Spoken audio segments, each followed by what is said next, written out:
ศลาวแดนดอกจำปาสุดอะไรหายามเมื่อ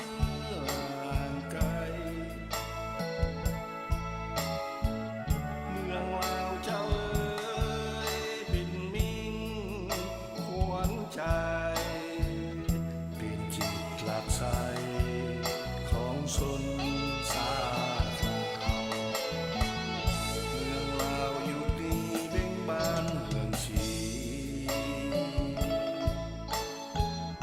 ย้อนบารมีของพักลำพาสาวลาวเฮาเอ๋ยเดินหน้าพัฒนาร่วมกันสร้างสรรค์บ้านเกิดของเราสาวลาวทุกชนเผ่าที่ภูมิกันเข้าเต้าหงสามัคคีลาวมีสีเสรีภูมิใจในของลาวเขาเดียวเสียงแค้นแดงดอกจำปามี